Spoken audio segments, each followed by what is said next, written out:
usted se atrevió a decir en un momento dado que las personas de interés en el asesinato de Kevin Fred eran personas poderosas. Recuerdo que usted mencionó que en momentos donde usted entrevistó a personas, a potenciales testigos, ¿usted siente que usted entrevistó al asesino de Kevin Fred? Cuando tú ves a una persona que estás entrevistando y tú sabes que ese pudiera ser el asesino, ¿sientes un gut feeling? ¿Algo te lo dice?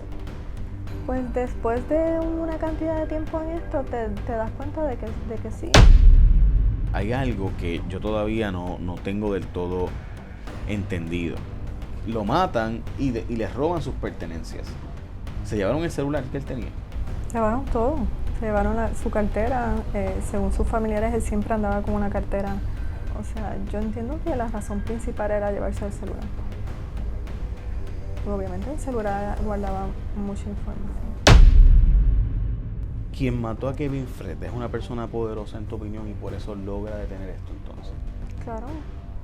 A mí no me cabe la menor duda. Tú lograr que un secretario o secretaria de justicia te tenga una investigación de un asesinato, yo nunca había escuchado de eso. O sea, yo puedo escuchar que el secretario te dé una sugerencia indebida, whatever, pero de ahí a decir, no, detente esta investigación de un asesinato.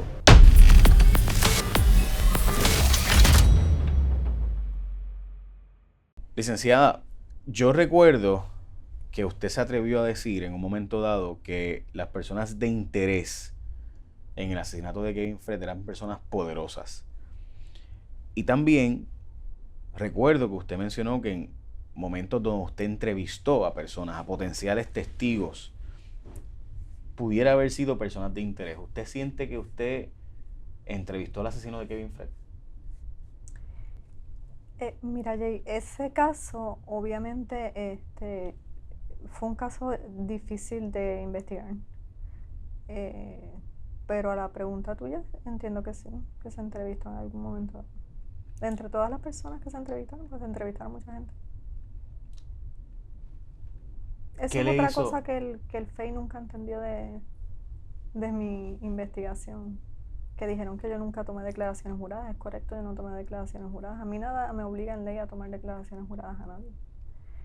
Y más cuando uno está empezando una investigación que está preliminar, que todavía no tienes la constancia de lo que es la investigación en su totalidad, para que tú vas a tomar una declaración jurada para después enmendarla después. Yo me entero recientemente que la escena de la muerte de Kevin Fred, el asesinato de Kevin Fred, originalmente fue investigada como un accidente. Que cuando se percatan, básicamente ya el cuerpo estaba siendo llevado al hospital porque habían balas, ya habían casquillos de bala. ¿Cómo? O sea, quiere decir que nunca se supo, o debo decir, los policías estuvieron allí minutos, mucho tiempo quizás, porque la policía desgraciadamente no está llegando en los 5 minutos que deberían, por falta de recursos. Y Kevin Fred se pensó que había sido un accidente. ¿Cuánto tiempo pasa hasta que se dan cuenta de que fue un asesinato? Pues el tiempo yo no sabría decirte cuánto tiempo transcurrió. Entiendo que fue un tiempo corto porque ellos entran en la escena pensando que habían 2 motoras envueltas, que era un accidente de motora. Cuando ellos se bajan, pues se percatan de que hay unos casquillos de bala, ven al herido que se está quejando y entonces observan que ya no es un accidente de motora, sino un herido de bala. De hecho, como parte de la investigación, esa escena es bien difícil de recrear, porque para tú recrear una escena tú necesitas alguien que te aporte qué pasó los minutos antes, y si tú no tienes un testigo ocular o alguien que haya visto de algún punto de vista, es bien difícil recrear una escena, porque tendrías que partir solamente de lo que surge lógicamente, pero no. O sea que pudiéramos pensar que ahora que fue el fiscal nuevo asignado a esa escena, quizás tienen un testigo ocular que está cooperando, o realmente no sirve ir a una escena 4 o 5 años después, lo que fue una escena del crimen. Es que, vuelvo y te repito, sirve para que el fiscal se ubique obviamente en lo que era la escena, pero ya eso no es una escena, eso es un lugar donde ocurrieron unos hechos eventualmente. Ya después de 5 años allí no hay nada que tú puedas ver ni observar. Y medidas tampoco, porque las medidas cambian, los sitios cambian después de 4 años. Como fiscal, cuando tú ves a una persona que estás entrevistando y tú sabes que ese pudiera ser el asesino, sientes un gut feeling, algo te lo dice. Pues después de una cantidad de tiempo en esto, te das cuenta de que sí, De que hay un patrón. de que en algún momento dado, pues tú llegas a tener el sentimiento de que este podría ser. Eso sí uno lo logra a través de la experiencia, obviamente, y a través de la cantidad de tiempo que uno lleva en el departamento y las entrevistas que uno ha hecho anteriormente. No es la primera vez que yo entrevisto sospechosos. ¿Y qué pasa por tu mente cuando te das cuenta de, aquí... Digo esto porque en el caso de Kevin Fred, justo antes de haberlo asesinado, hubo todas unas personas muy poderosas vinculadas al mundo del reggaetón que, que acusan a Kevin Fred, específicamente Ozuna, eh, de, de que lo estaban extorsionando por unos videos que, ¿verdad?, tenían de él teniendo relaciones íntimas, ¿verdad? Y unos videos grabados de intimidades entre varones. Kevin Fred obviamente era trapero, pero además de eso era abiertamente de la comunidad. Eh, y entonces, además de eso, ¿verdad?, el productor de Ozuna también se le preguntó a todo el mundo en aquel momento, ¿verdad?, de eso, sobre eso que ocurrió, ese evento que ocurrió. Eh, ese gut feeling de, hmm, aquí estas personas estaban vinculando a que él los estaba extorsionando y demás. Ese gut feeling, ese sentimiento, en algún momento llegó a ti déjame leerle a alguno de los testigos que tú, ¿verdad?, entrevistaste, déjame leerle los derechos. Vamos a arrestarlo aquí inmediatamente. Eso no ocurrió. No, eso no ocurrió porque yo permanecí. Recuerda que yo permanecí en una investigación preliminar, que yo no, cuando yo empecé a indagar, ahí es que se me dan las instrucciones de paralizarlo. Obviamente entiendo yo que estaba por el camino correcto, porque por algo me mandaron a paralizar la investigación. Si no hubiese estado en el camino correcto, no hubiese tenido que paralizar nada. O sea, que tú crees que esto lo hicieron para encubrir asesinato.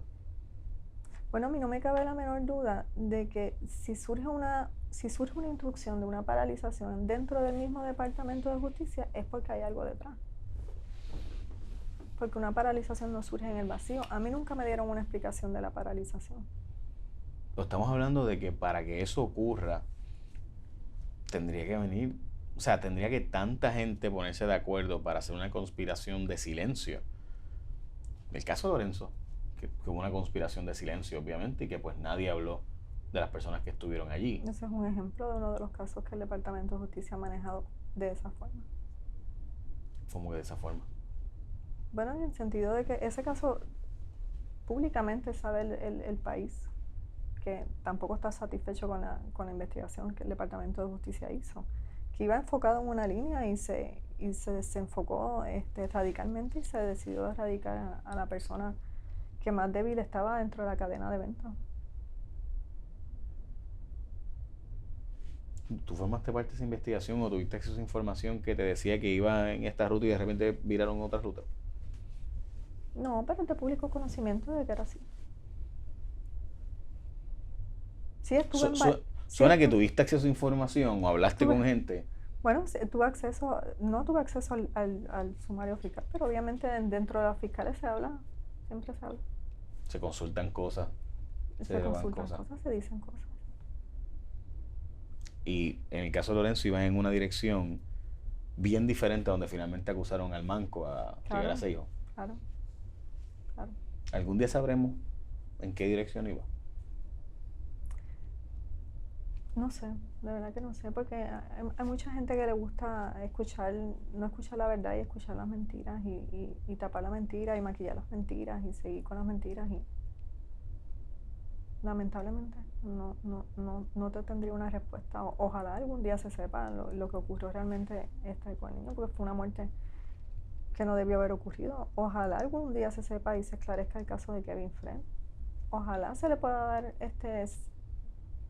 una certeza a la mamá de Carlos Coto y a la familia de Carlos Coto sobre cómo murió su hijo.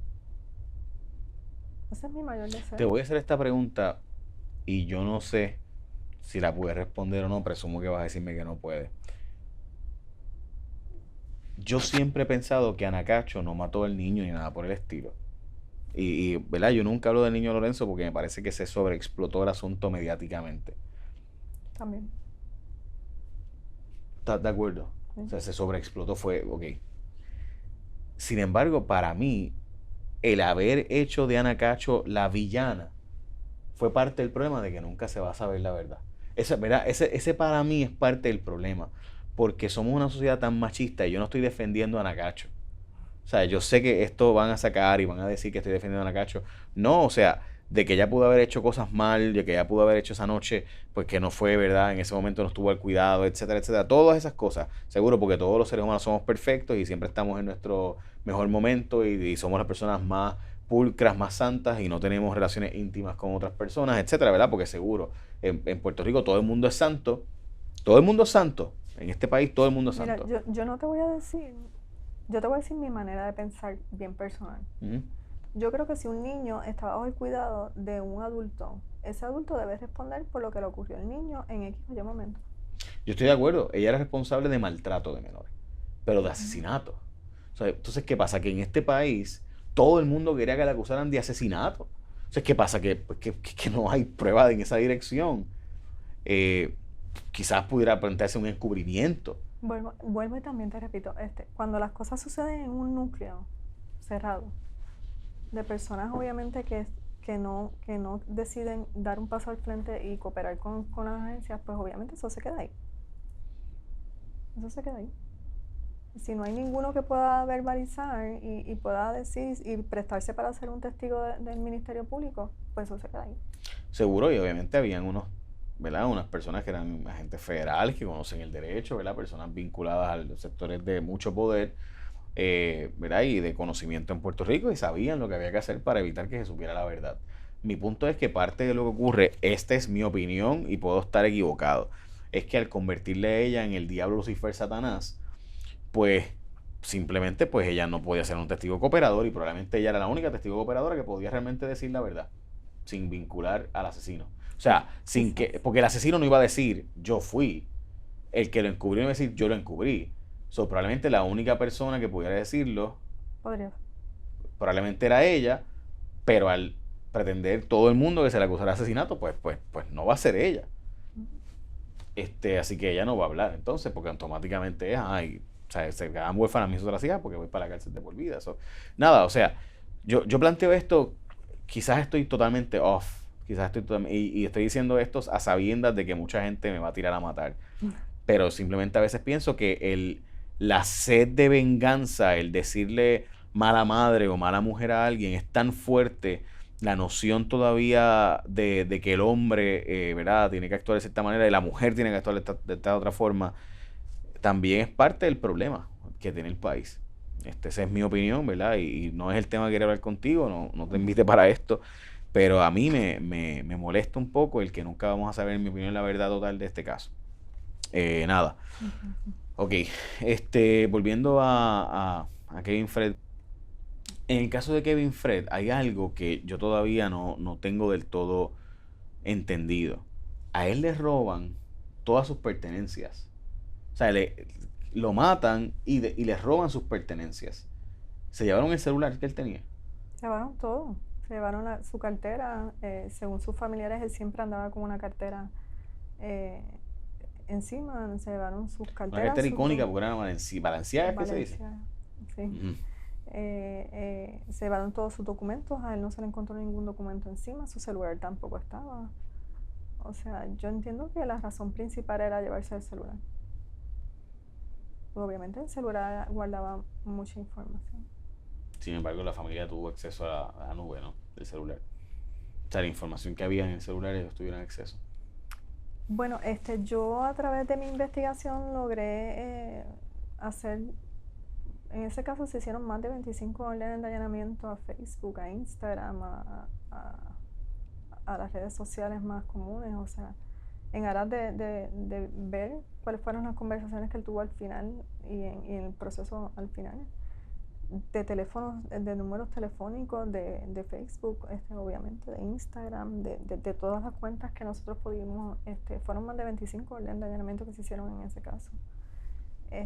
Y fueron múltiples supinas y yo entiendo que se hizo una investigación conforme a lo que yo pude hacer de acuerdo al Departamento de Justicia y que el Departamento de Justicia me permitió, pues entiendo que hice una investigación lo más certera posible. Sin entrar en esas, porque sé que no puedes entrar en detalles adicionales de esos supinas y demás, y que contenían esos supinas y demás. Las redes sociales cooperan con ese tipo de cosas, o sea, porque hubo un momento dado en que como que hubo unas restricciones y no querían cooperar dando esa información. Cooperan en la medida, obviamente se tiene que hacer a través de una orden de registro de allanamiento y se hace si es WhatsApp, si es Facebook, se hace a través de Instagram también, porque son la misma compañía. Lo que pasa es que hay que poner un timeline, ¿no? Tampoco nos podemos ir muy lejos, porque si nos vamos muy lejos, entonces los documentos que te llegan van a ser voluminosos. Entonces se tiene que poner un timeline y un frame para uno determinar desde qué fecha hasta qué fecha tú quieres las conversaciones que te las provean, para entonces tú poder hacer un embudo, como un embudo, para entonces ahí depurar lo que para la investigación es bueno y para la investigación cooperaría o te ayudaría en la investigación. Yo me reitero en que sí se paralizó esa investigación y se me dieron unas instrucciones contundentes de que se paralizara. Hay dos cosas importantes. Número uno, a ti se te puso una querella por haber discutido en mi programa Cuarto Poder el tema, junto con También Lo Sé Todo, pero particularmente la querella fue por las expresiones de mi programa, mayormente. Gracias a ti. A mí, bueno, yo hice las preguntas, pero se te puso una querella en el Tribunal Supremo desestimó. ¿Pensabas que te ibas a quedar sin licencia? ¿Pensabas que el Tribunal Supremo iba a fallar en tu contra y que te ibas a quedar sin poder practicar la abogacía, sin poder ser abogada? Pues nunca lo pensé, porque desde el principio que observé y pude leer la queja, entendía que era una queja que no tenía ningún fundamento y yo me sometí al proceso del tribunal como cualquier otro ciudadano, y ellos agotaron todos los remedios que tenían de acuerdo al reglamento y todas las Pero se te veces puso que una queja en el Tribunal Supremo. todas las O veces sea, que fue al tribunal, para la gente que no fueron sin sabe, lugar. cuando una queja en el Tribunal Supremo es que no puedes practicar la profesión de la abogacía, o sea, no puedes Bueno, ser ahí licenciado. depende de las sanciones que te quieran Claro, poner en el tribunal. pero estamos hablando de verdad de una... De entre esas puede ser. Puede ser de Pero por mi vida temor, que no puedas ejercer más, mi o sea... temor nunca fue ese. De verdad que no. ¿Nunca pensaste que te ibas a quedar sin licencia? Porque hubo varios jueces del Supremo que pensaron que había que entrar a un proceso de querella. Sí, 3. Pero nunca tuve esa duda. Yo siempre ando con Dios de frente y nunca tuve la duda de que Él me iba a proteger. Para los que no saben, ¿verdad? Primero se hace una queja, los jueces evalúan y entonces deciden si se convierte en querella. Yo he tenido unas cuantas, así que te puedo hablar de mis procesos hace mucho tiempo, por si acaso. Y siempre me ha chocado la liviandad con la que se toma la idea de dejar a alguien sin la posibilidad de practicar la profesión para la cual estudió y pasó unos Y exámenes. te tengo que decir que la profesión de Derecho es bien. Uno tiene que cumplir con tantos y tantos parámetros que hasta vivir en una probatoria, porque es que tienes que guardar la apariencia en esto, tienes que guardar la apariencia en esto otro, tienes que portarte extremadamente bien, no puedes decir esto, no puedes decir esto otro. Son muchas limitaciones que le ponen a los abogados. Pero en unos casos dejan hablar la gente como si nada, en otros casos no dejan hablar la gente y ponen quejas y querellas y hasta investigaciones del FEI. Eso es así. Porque en otros casos, debo decir que eso se ha limitado bastante. Debo decir, pero antes aquí había una práctica de litigar el caso en el tribunal todos los días. Eso todo el mundo lo sabe. Y quiero recalcar que al público que te observa a través de tu canal de YouTube, yo no hice las expresiones que hice públicamente porque yo lo hice porque yo había agotado todos los remedios en el Departamento de Justicia, a mí no se me había brindado ningún foro dentro del departamento. Así que entendí que era prudente que el país se enterara de lo que estaba sucediendo dentro del Departamento de Justicia, tratando de poner un granito de arena, quizás una semilla que algún día germinará y creará la conciencia de que en el Departamento de Justicia eso no debe volver a ocurrir nunca. Pues la razón por la cual esta entrevista surge, de hecho, es porque precisamente había ocurrido dos cosas. Uno, que el Tribunal Supremo ha desestimado la querella en tu contra. De ahí sale la conversación, número uno. Y número dos, el que el Departamento de Justicia había ido a la escena del caso de Kevin Fred y se había dicho que tú no habías ido como fiscal. Pues no dicen, no hablan, no dicen tu nombre, pero obviamente tú eres la investigadora previa, ¿no? Es algo lógico. ¿Tú llegaste a ir a la escena a investigarla?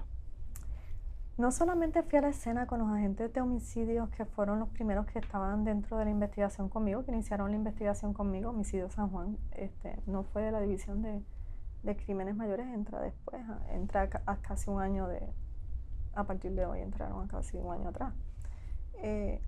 Yo entrevisté a la familia de Kevin como 2 días después de la muerte de Kevin, dentro de la misma área donde ocurrieron los hechos. Y los entrevisté allí a petición de ellos mismos porque ellos no querían ir a fiscalía ni tampoco querían ir al cuartel. Y yo decidí con los agentes de homicidio entrar en el área donde fueron los hechos. No solamente vi el área donde fueron los hechos, vi la motora donde Kevin estaba transitando, vi los impactos de bala que tenía la motora, hablé con los familiares que estaban allí, la mamá, las hermanas, el hermano. Y no solamente fui una vez, fui varias veces, y fui a Cantera, y fui a la playita, y se dio el recorrido de donde él podía haber estado, de dónde salió, de dónde llegó, hacia dónde se podría haber dirigido, porque todo son presunciones, tú no tienes la idea específica de para dónde él iba. Salió de un sitio y después pasó por otro y cayó herido de bala en otro sitio, o sea, tienes que presumir la ruta que él estaba llevando porque no tienes la certeza de la ruta que llevó. No tienes un testigo que te lo diga. Pero todo eso se hizo. Y yo creo que el departamento se debería enfocar menos en mí, más en las investigaciones. Eso de empezar en ser una investigación, eso no es correcto. Porque ellos no pueden tirar por la borda toda una caja de expedientes que yo les dejé allí. Ellos se tienen que sentar, como yo me he sentado en otras ocasiones que me han dado casos que no son míos, y analizar todos los expedientes y cada detalle de las cosas que están en la caja. Eso es lo que tienen que hacer. Y desenfocarse tanto en mí y trabajar los casos como los tienen que trabajar. Y tratar de desacreditar a uno no era. Eso es parte de las represalias que yo estoy viviendo del Departamento de Justicia. Yo vi los comentarios de la entrevista anterior. Esta entrevista se provoca porque dijeron que tú no habías ido y había un resultado del Tribunal Supremo diciendo básicamente que la querella en tu contra se desestimaba, o la queja, perdón, que hubo en tu contra, pues se desestimaba. Eso prueba de que yo decía la verdad. Y prueba en el sentido de que yo nunca abrí el sumario fiscal. Se pasó juicio sobre eso. Quien mató a Kevin Fred es una persona poderosa en tu opinión y por eso logra detener esto entonces. Claro. A mí no me cabe la menor duda. ¿Y cómo surgiría? Es que tiene que ser una persona bien poderosa para tú llamar al gobernador o sea, tú lograr que un secretario o secretaria de justicia te tenga una investigación de un asesinato. Yo nunca había escuchado de eso. O sea, yo puedo escuchar que el secretario te dé una sugerencia indebida, whatever, pero de ahí a decir, no, detente esta investigación de un asesinato. Y no solamente fue un detente de una investigación, sino que cada vez que yo proponía algo para tratar de reanudar la investigación, se me ponía un pero. Por ejemplo, tengo tantas personas citadas para esta fecha, tienes que solicitar las citaciones a través del tribunal. Eso nunca se hace. Las citaciones las puedo dar yo. Las podía dar yo. Yo he sido fiscal. Citado y he ido y nunca he sido por el tribunal. O sea, me ha dicho la fiscalía, me llama, el departamento de justicia me llama y yo llego. Después, por ejemplo, después que conseguía las citaciones del tribunal, entonces venía la otra instrucción. No las puedes diligenciar. No, y de hecho como abogado también. O sea, no solamente, ¿verdad? Me refiero, sí que como abogado me consta que uno llega allí, que puede ser la que hay. No, pero entonces se me requerían unas cosas que no eran necesarias porque yo puedo entender que la citación a través de un tribunal, un testigo que se niega a venir a mis citaciones anteriores, eso sí lo puedo entender, pero un testigo que yo nunca había entrevistado, ¿para qué citarlo a través del tribunal? Entonces busco el auxilio del tribunal, me dan las citaciones del tribunal, me las autoriza un juez superior, y cuando las tengo en mi mano que las voy a diligenciar, me dicen, no las puedes diligenciar. Entonces, realmente pues no podía hacer nada. Y es lo que yo me he reiterado durante O sea, este que tiempo, no fue solamente una llamada de No, tener esta investigación. Aquí fue una una cadena de eventos que terminan en un... ¿Tú no has entendido el mensaje? O sea, Exacto, o sea, si no has entendido el mensaje, pues ahora te lo decimos directamente por exacto, teléfono para esto. exacto. Y te tienes que reunir conmigo antes de tomar una decisión, la tienes que pasar a través de mí antes de tomar una decisión. Esas cosas no pasan en una investigación regular. Y me pasó en esta ocasión. Y me da mucha pena porque el Departamento de Justicia, yo tuve 21 años en el Departamento de Justicia, tampoco tuve 2 ni 3. Yo le dediqué una vida entera al Departamento de Justicia. Hay una guerra en el Departamento de Justicia, una guerra interna, una división interna de diferentes bandos. Yo te puedo decir que hay mucha de la empleomanía no está satisfecha como el Departamento de Justicia se está manejando en estos momentos. He tenido compañeros que se me han acercado a decirme, mira, ya yo no puedo con el ambiente en el Departamento de Justicia.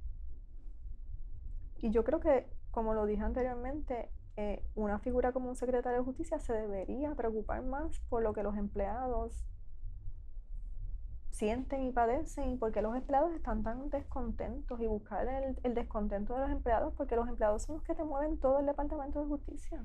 Sin empleados el Departamento de Justicia se queda solo, porque Domingo Emanueli no es el Departamento Seguro. de Justicia. No, una sola persona no puede, demasiados criminales en Puerto Rico.